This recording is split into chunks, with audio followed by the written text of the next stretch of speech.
Bed forming. इस तरह की मशीनों का इस्तेमाल खेतों में मिट्टी के बेड बनाने के लिए किया जाता है। ये मशीन जमीन में एक उभरी हुई सतह का निर्माण करती है। इस मशीन में पीछे की तरफ 4 रोलर लगे हैं जो कि मिट्टी को एक उभरी हुई शेप में जमाते जाते हैं। इस तरह से तैयार किए गए इन मिट्टी के बेड के बीच में फसल को बोया जाता है। इस तरह के बेड बनाने से इनके बीच की लाइन में पानी देना आसान हो जाता है और इससे फसलों को इक्वली पानी भी मिलता है। यह है प्लास्टिक मल्चिंग। इस तरह की मशीनें भी शायद ही पहले आपने कभी देखी होगी। जब इस मशीन को मिट्टी में चलाया जाता है तो ये मशीन मिट्टी को प्लास्टिक की फिल्म में कवर करते जाती है और साथ ही ये मशीन इन प्लास्टिक फिल्म में होल करके उसमें लगातार बीज भी डालते जाती है। इस तरह से मिट्टी को प्लास्टिक फिल्म में रैप करने से मिट्टी का मॉइस्चर लंबे समय तक बरकरार रहता है, जिससे फसलों को कम पानी की जरूरत पड़ती है और इस प्लास्टिक फिल्म के अंदर फसलों को ग्रो होने के लिए एक अच्छा एनवायरनमेंट भी मिलता है। ये है मोबिलर गुली मिक्सचर। ये एक तरह की बड़ी मिक्सिंग क्रेन होती है जिसका इस्तेमाल बायोगैस की स्लरी बनाने में किया जाता है।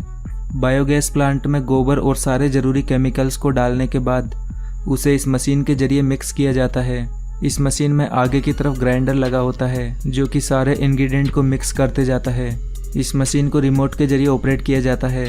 इस तरह से इंग्रेडिएंट को अच्छी तरह से मिक्स करने के बाद एक बायोगैस स्लरी तैयार होती है जिससे बायोगैस प्रोड्यूस की जाती है।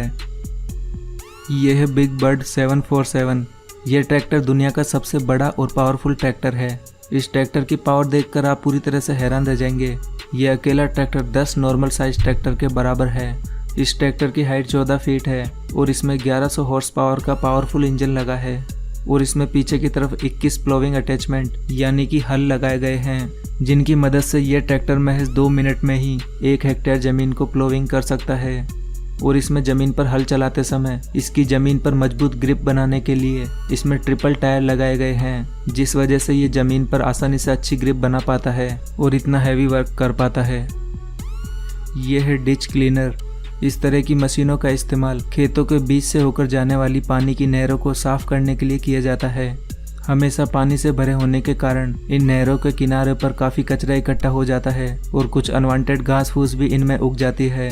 इन्हीं को क्लीन करने के लिए इस तरह के बकेट्स का इस्तेमाल किया जाता है। ये बकेट्स जालीदार होते हैं जिससे ये कचरे को पानी से अलग करके उन्हें किनारे पर लगाते जाते हैं और लंबे समय तक इन नहरों की सफाई न होने के कारण इनमें धीरे धीरे मिट्टी भी जमा होती जाती है, जिनसे इसकी गहराई भी कम हो जाती है।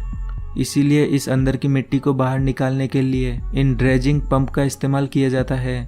ये पावरफुल ड्रेजिंग पंप इसके अंदर की गीली मिट्टी को बाहर की ओर खींचकर उसे दूर पंप करते जाता है।